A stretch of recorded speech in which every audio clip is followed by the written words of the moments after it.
여러분 안녕하십니까? 이춘건입니다. 오늘은 포르투갈의 재정위기 사례와 교훈이라는 주제를 가지고 말씀을 드리겠습니다. 베네수엘라, 그리스, 이탈리아, 아르헨티나, 스페인의 정부 실패 내지 국가 실패에 이어서 6번째 주요국의 재정위기 내지 정부 실패 사례에 대해서 말씀을 드리겠습니다. 이전에 방송한 국가 실패의 전형적인 사례인 베네수엘라, 그리스, 이탈리아, 아르헨티나, 스페인의 정부 실패 사례도 한번 들어보기를 바랍니다. 포르투갈은 평상시 재정 건전성에 신경 쓰지 않으면 대외 경제 충격이 닥쳤을 때 국가 경제가 급격히 무너질 수 있다는 사실을 보여주는 대표적인 사례입니다. 포르투갈의 정식 명칭은 포르투갈 공화국이고 남유럽 이베리아 반도 서쪽 끝에 위치한 국가입니다. 국토의 총 면적은 92,090제곱킬로미터로 동쪽과 북쪽은 스페인, 서쪽과 남쪽은 대서양을 맞댄 대륙부와 대서양 상의 두 자치지역인 아소로스 제도와 마데이라 제도로 구성되어 있습니다. 포르투갈은 유럽 대륙에서 가장 서쪽에 위치한 국가입니다. 이름은 제2의 도시 포르투의 라틴어 이름 포르투스 칼레에서 유래했습니다. 참고로 포르투갈은 온난한 항구라는 뜻입니다. 포르투갈의 인구는 1030만 명으로 세계 242개 국가 중에서 79위 수준입니다. 비슷한 인구 규모를 가진 국가로는 벨기에, 스웨덴, 그리스, 헝가리, 체코 등이 있습니다. 면적은 우리나라보다 약간 작은데 대한민국에서 전라북도를 뺀 면적과 거의 똑같으며 인구는 대한민국 인구의 약 5분의 1 정도입니다. 이는 서울과 제주도의 인구를 합한 것과 거의 같으며 영남권에서 경북의 인구를 뺀 것과 거의 같습니다. 수도는 리스본으로 인구는 약 300만 명입니다. 리스본은 영어식 이름이고 포르투갈어로는 리조보아 또는 리스보아라고 합니다. 이 밖에 포르투, 브라가, 코임브라, 파루 같은 주요 도시들이 있습니다.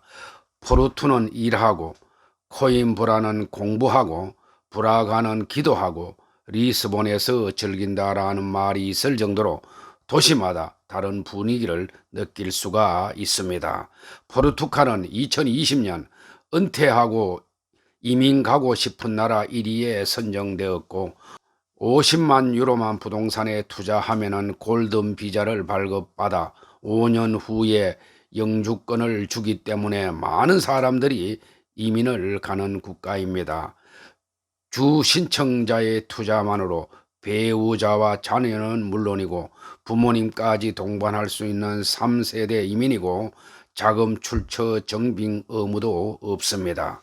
4년 2개월 거주 시 EU 영주권을 신청할 수 있으며 EU 영주권 취득 시 덴마크와 아일랜드를 제외한 모든 EU 국가에서 자유롭게 취업과 학업 등을 할 수가 있습니다.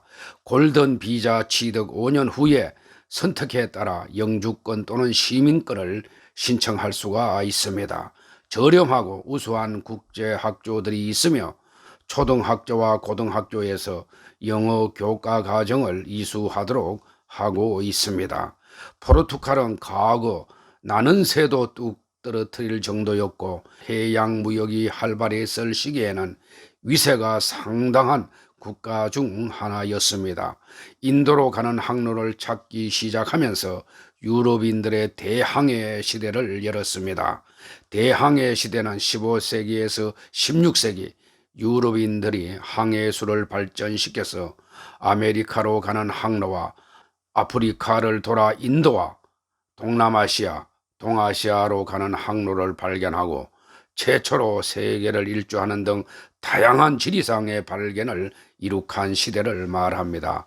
이후 전 세계를 누비면서 아메리카, 아프리카, 아시아 곳곳을 식민지로 점령하면서 제국주의의 서막을 열기도 했습니다.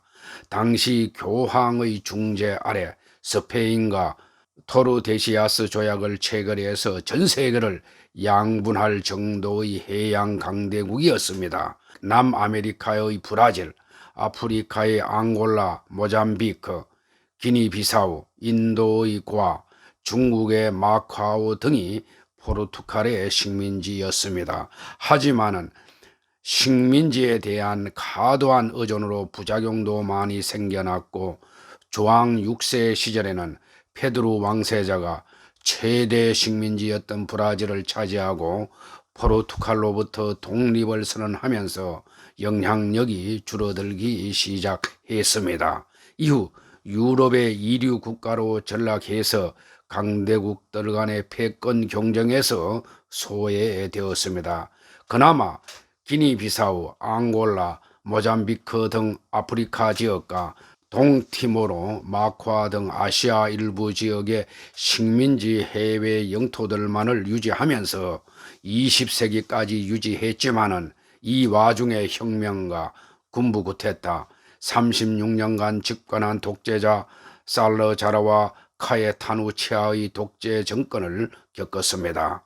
제2차 세계대전 이후에는 기니비사우, 앙골라, 모잠비크 등 아프리카 식민지의 독립운동을 무력으로 저지하려고 했지만은 오히려 현지 독립운동 세력들의 무장투쟁이 거세게 불타오르면서 수령에 빠지기도 했습니다.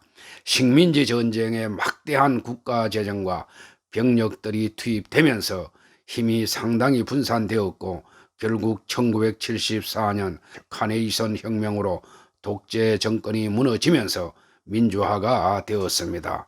새로 들어선 민주정부가 식민지의 독립을 인정하고 철군하면서 1974년 기니비사우의 독립을 시작으로 1975년 모잠비크, 카보베르데, 상투메 프렌시페, 앙골라가 독립했습니다. 그리고 1999년 마지막으로 남은 해외 영토인 마카오를 중국에 반환하면서 포르투갈의 식민 통치 시기가 완전히 종료되었습니다. 포르투갈은 2011년 4월 8일 EU와 IMF의 구제금융을 신청함으로써 그리스와 아일랜드에 이어서 유로 지역 내에서 세 번째 구제금융 신청국이 되었습니다. 포르투갈의 구제금융 신청은 재정 적자와 국가 채무의 증가 외에도 취약한 경제 구조와 장기간에 걸친 낮은 경제 성장률, 무역수지 적자 등이 복합적으로 작용했으며, 예산 감축안 부결과 총리의 사퇴 등 정치적 불안에 그 원인이 있었습니다. 2011년 5월 구제금융 규모는 780억 유로, 약 115조 3,200억 원이며 EU 및 IMF와의 협상은 포르투갈 정부와 야당의 합의에 의해서 타결되었습니다. 포르투갈은 구제금융을 받은 후에 EU와 IMF의 요구대로 재정 지출과 임금, 연금 등을 삭감하고 세수를 늘려서 재정 적자 규모를 3분의 1 이상을 줄였습니다. 하지만은 포르투갈의 GDP 성장률은 2010년 마이너스 1.5%를 나타냈고 2012년에는 마이너스 4.1%를 나타냈습니다. 포르투갈은 높은 실업률과 낮은 산업 경쟁력, 정부의 방만한 재정 운영 등이 2011년 재정 위기로 연결되었습니다.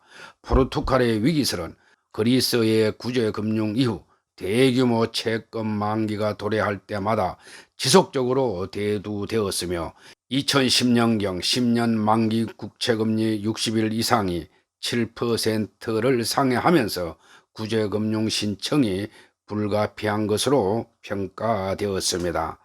포르투갈의 2010년대 재정위기 원인을 정리하면 다음과 같습니다. 첫째, 취약한 산업 구조를 들 수가 있습니다. 포르투갈은 관광산업과 제조업, 의약산업, 의류산업, 농업 등이 균형 있게 분포하고 있는데 최근 상황은 유럽에서 그리스나 우크라이나, 벨라루스, 몰도바, 불가리아 등과 더불어서 상당히 후진적인 산업 구조를 가지고 있습니다. 섬유 의류 산업은 북부 지역을 기반으로 오랜 역사와 전통을 갖고 성장했으며 전체 수출액의 약 14%를 차지할 정도로 대표적인 산업 분야입니다. 약 13,300개의 섬유 및 의류 관련 회사들은 중소기업 형태로 운영되고 있으나 상대적으로 많은 노동자를 고용하고 있고 대부분 EU 회원 국가로 수출하고 있습니다. 그러나 경쟁력은 상당히 취약한 상태입니다. 포르투갈의 주력 산업은 저위 기술 산업인 섬유 및 의류 부문으로 EU 확대로 인해서 교육 수준이 더 높고 임금이 더 낮은 노동력을 보유한 중동구 유럽 국가들의 제품이 EU 내로 유입되면서 시장 점유율을 유지하기가 어려워졌습니다. 포르투갈의 위기는 포르투갈의 취약한 경제 구조와 저조한 경제 성장률에 기인한 것으로 글로벌 금융위기 이전부터 서서히 심화된 것입니다. 포르투갈은 2000년대 전반 10년간 저조한 경제 성장률을 보이며 재정 적자와 국가 채무도 빠르게 증가해 왔습니다. 특히 포르투갈은 경제의 구조적 취약성과 소극적인 경제 개혁으로 인해서 2000년 2002년 유로화 도입의 경제적 효과를 크게 살리지 못했고 2004년 EU 확대에 따른 경제적 혜택보다도 부정적 파급 효과가 컸던 것으로 나타났습니다. 포르투갈도 다른 유럽 국가들과 마찬가지로 서비스 부분을 성장시켜 왔으나 중동구 유럽권과 산업 구조가 유사하고 중국 등 신흥국들과의 가격 경쟁에 직면한 가운데 노동시장의 경직성으로 인해서 산업 경쟁력을 강화하는 데 한계가 있었습니다. 최근 포르투갈의 산업 구조를 보면은 관광산업을 포함한 서비스 산업이 전체 산업 구조의 약 75.4%를 차지하고 있고 제조업과 건설업, 에너지업이 22.4%, 농림수산업이 2.2%를 차지하고 있습니다. 둘째, 재정 적자의 확대와 국가 부채의 급격한 증가를 들 수가 있습니다. 포르투갈은 2000년대 초반까지만 해도 유럽 국가 중에서 국가 채무 비율이 낮은 편에 속했습니다. 2000년 국내 총생산 즉 GDP 대비 일반 정부 부채 비율이 경제협력개발기구 즉 OECD 회원국 평균 69.0%보다 낮은 62.0%에 그쳤습니다. 하지만 이후 가파르게 올라서 2007년에는 78.1%에 달했습니다. 그의 OECD 평균 73.4%보다 5%포인트 가까이 높은 수치를 보였습니다. 산업 경쟁력 약화로 성장률이 둔화되는 가운데 복지 확대 등으로 재정을 방만하게 운영한 탓입니다. 2008년 GDP 대비 공공부문 보수가 유럽 최고 수준 12.9%에 이르렀던 게 대표적인 예입니다. 이런 상황에서 글로벌 금융위기가 닥치자 국제신용평가사들은 냉정하게 돌아섰습니다. 금융위기 전까지 3대 신용평가사 중 하나인 스탠다드 앤 푸어사의 포르투갈 국가신용 등급은 위에서 네 번째로 우수한 AA-였습니다. 등급 전망은 안정적이었습니다. S&P는 2009년 1월 등급 전망을 부정적으로 바꾸는 것을 시작으로 1년에 한 번에서 세 번씩 신용 등급을 깎았습니다. 그 결과 2012년 1월 BB 등급까지 낮아졌습니다. 이는 투자 부적격에 속하는 등급으로 AA-보다 8단계나 낮은 것입니다. 피치와 무디스 등도 비슷한 수준까지 떨어뜨렸습니다. 신용평가사들은 포르투갈이 경제 구조가 취약한데 재정 상황까지 나빠 위기 대응 능력이 현저히 떨어졌다고 평가했습니다. 신용 등급이 크게 하락하는 포르투갈은 대규모 자본 유출과 실물 경제 추락을 거듭했고 2011년 구제금융을 신청하기에 이르렀습니다. 포르투갈은 2010년대 초반 정부의 방만한 재정 운용으로 누적된 재정 적자가 경제 위기 이후 대폭 증가했습니다. 즉 재정 수지 적자는 2008년 마이너스 3.5%, 2009년 마이너스 7.8%, 2010년 마이너스 7.1%, 2011년 마이너스 7.7%, 2012년 마이너스 6.2%, 2013년 마이너스 5.1% 등으로 높았습니다. 또 2008년 말부터 불어온 경제위기 대응 과정에서 정부 지출이 대폭 확대되어서 재정 적자와 국가 채무가 급격히 증가했습니다. GDP 대비 국가 채무 비율은 2007년 68.3%에서 2009년 83.0%, 2010년 93.0%로 증가했습니다. 그 후 2011년 114.4%, 2012년 129.0%, 2013년 131.4%, 2014년 132.9%로 증가했습니다. 포르투갈의 긴축안은 2014년 포르투갈이 2% 이상 경제 성장을 이루고 이에 따라 부채 비율도 하락할 것이라는 전제로 설계되었지만 현실은 이와 상반된 움직임을 보여주었습니다. 셋째, 높은 실업률과 낮은 노동 생산성을 들 수가 있습니다. 포르투갈의 경우 높은 실업률과 낮은 생산성 등으로 인한 성장 잠재력이 저하됐고 산업 경쟁력이 취약을 해서 경상수지 적자 및 대외 채무가 증가했습니다.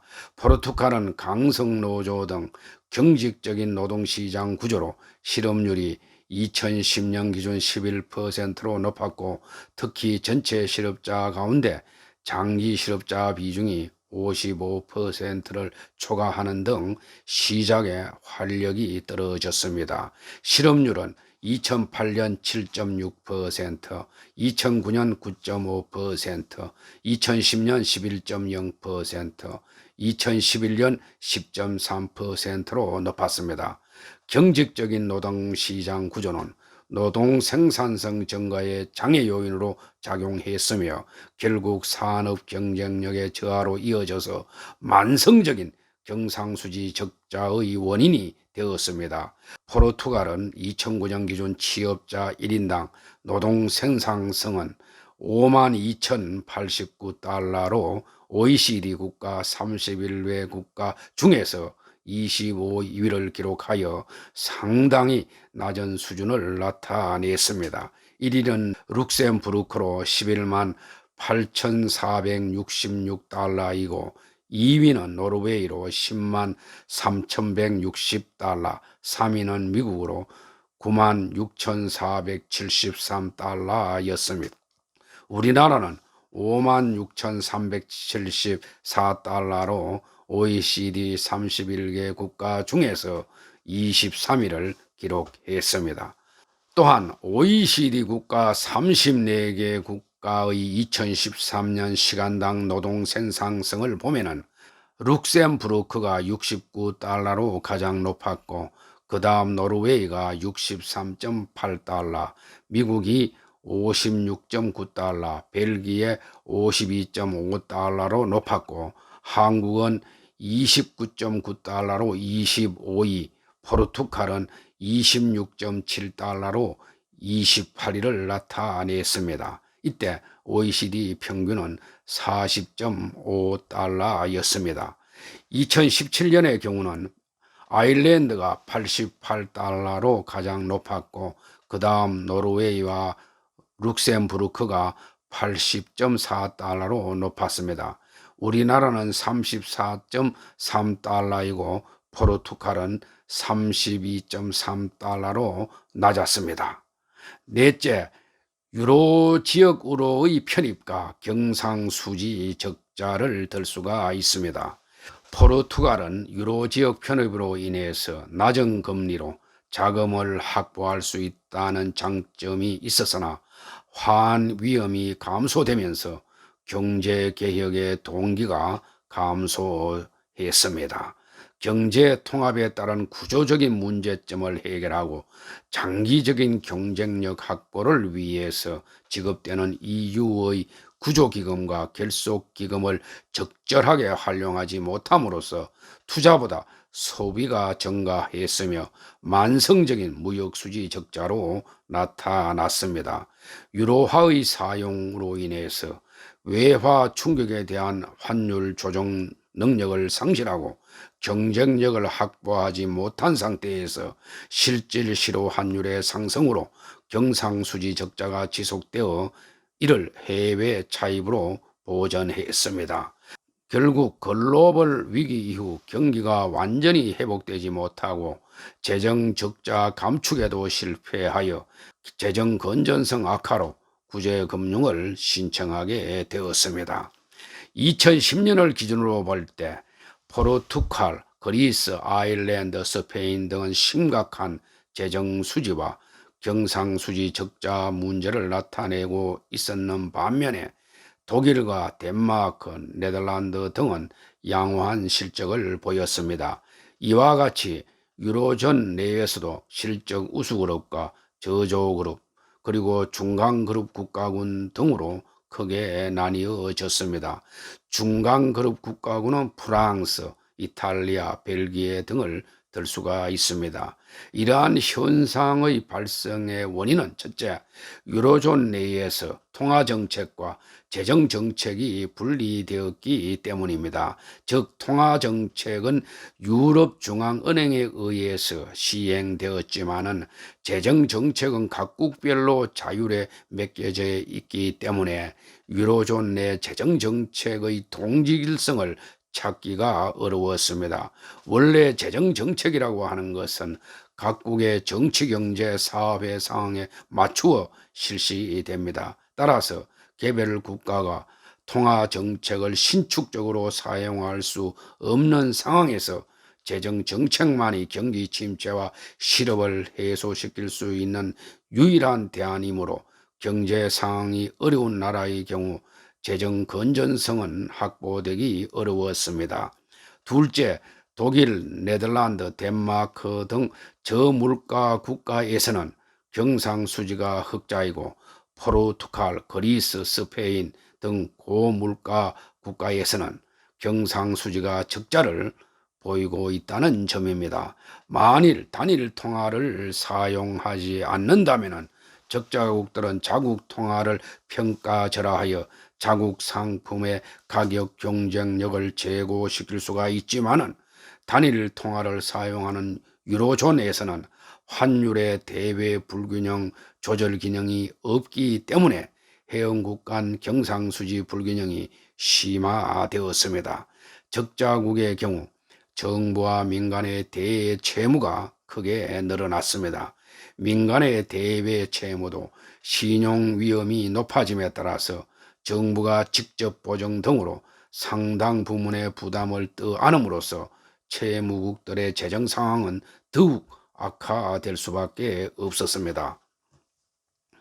또 제조 분야의 기술 수준이 낮아서 지난 1990년대 중반 이후 지속적으로 경상수지 적자를 기록하고 있는 것입니다. GDP 대비 경상수지 적자는 1996년 4.0%, 2000년 10.4%, 2005년 9.5%, 2008년 12.1%, 2009년 10.4%, 2010년 10.1%, 2011년 6.0%, 2012년 1.8% 등으로 적자를 나타냈습니다. 그 후 긴축 재정으로 2013년부터는 흑자로 돌아섰다가 다시 2019년부터 적자를 보이고 있습니다. 즉 IMF는 2019년 마이너스 0.1%, 2020년 마이너스 3.1%, 2021년 마이너스 3.5% 등으로 추정했습니다. 포르투갈은 그 후 2015년 5월 17일 3년 만에 국제채권단의 구제금융을 벗어났다고 발표했습니다. 유로존 재정위기 국가로서는 2014년 12월 아일랜드에 이어서 두 번째로 구제금융을 졸업한 것입니다. 포르투갈은 지난 2011년 5월 국제통화기금 즉 IMF와 유럽연합, 유럽중앙은행 즉 ECB 등 트로이카와 780억 유로의 구제금융안에 합의하고 3년간 지원을 받았습니다. 포르투갈은 2008년 미국발 경제위기와 이후 닥친 유로존 재정위기로 국가 부도 위기에 몰렸으나 구제금융을 받으며 겨우 한숨을 돌렸습니다. 그러나 국제채권단의 긴축 요구에 따라서 공공부문 임금과 연금을 삭감하고 세금을 올리는 등 고통을 겪어야 했습니다. 긴축에 항의하는 시위가 잇따랐지만 정부는 긴축 정책을 지속했고 드디어 구제금융에서 벗어나 홀로 설 수 있게 되었습니다. 그 당시 페드루 파수스 코엘라 포르투갈 총리는 포르투갈이 국제사회의 신뢰를 회복했다면서 구제금융 졸업을 선언했습니다. 하지만 구제금융을 졸업해도 완전한 위기 극복까지는 갈 길이 멀었습니다. 실업에 지친 국민이 이민을 선택하면서 2011년에서 2013년 노동인구의 6%가 포르투갈을 떠난 것으로 집계되었습니다. 긴축 정책으로 재정 적자는 줄었지만 여전히 경제 성장률이 낮고 경상수지가 적자를 보여서 국가 부채는 계속 증가하게 되었습니다. 한편 최근 포르투갈의 경제 상황을 보면 다음과 같습니다. 포르투갈 재정위원회는 금년 9월 17일 2020년에서 2024년 경제재정 전망 보고서를 발표했습니다.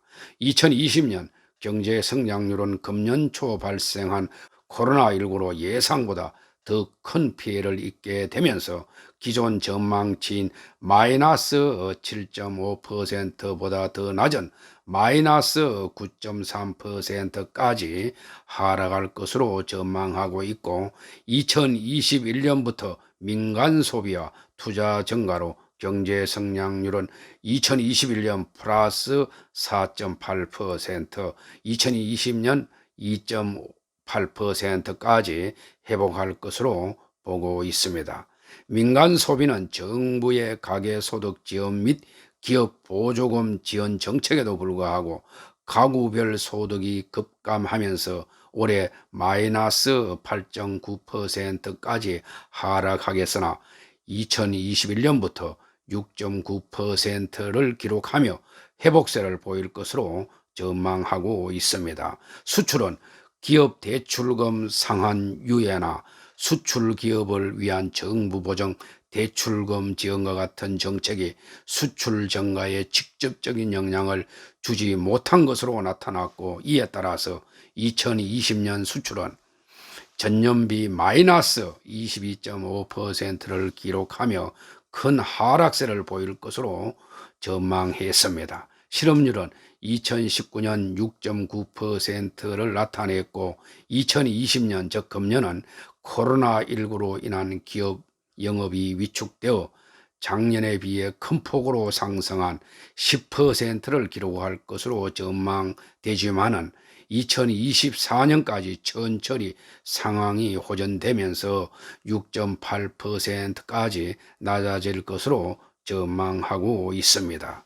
IMF가 최근 10월 29일 발표한 경제 전망 자료를 보면은 포르투갈의 실질 경제 성장률은 2002년에서 2011년까지의 평균은 0.4%이고 2012년 마이너스 4.1%, 2013년 마이너스 0.9%, 2014년 플러스 0.8%, 2015년 플러스 1.8%를 나타냈고 2017년 3.5%, 2018년 2.6%, 2019년 2.2%, 2020년 금년 마이너스 10.0%, 2021년 플러스 6.5%의 성장률을 보일 것으로 전망했습니다.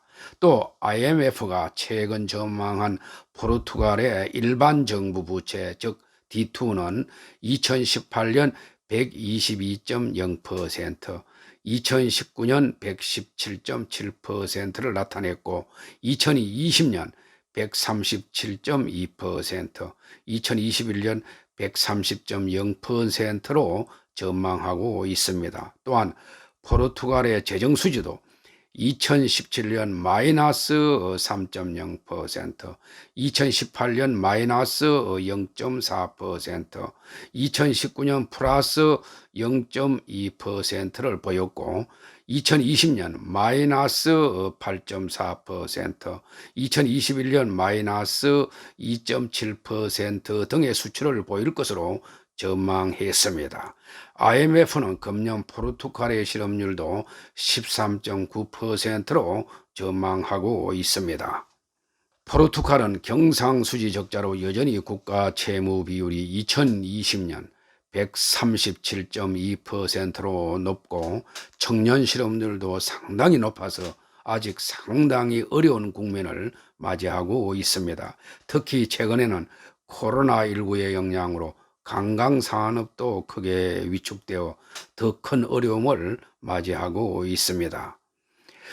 저는 이번에 베네수엘라, 그리스, 이탈리아, 아르헨티나, 스페인에 이어서 6번째 정부 실패 내지 재정위기 사례를 보았습니다. 이상에서 포르투갈 정부의 재정위기를 정리했는데 위에서 설명한 요인들이 상호 복합적으로 원인 내지 결과로 작용하여 재정위기를 야기시킨 것으로 판단됩니다. 포르투갈의 오늘은 우리나라의 내일이 될 수 있다는 점을 인식하고 포르투갈의 사례를 타산지석으로 삼아야 할 것입니다. 오늘 방송도 여기서 마치겠습니다. 제 영상이 도움이 되셨으면 동영상 아래 구독과 좋아요를 눌러주시기 바랍니다. 더 좋은 방송으로 보답하겠습니다. 제 영상을 시청해 주셔서 고맙습니다.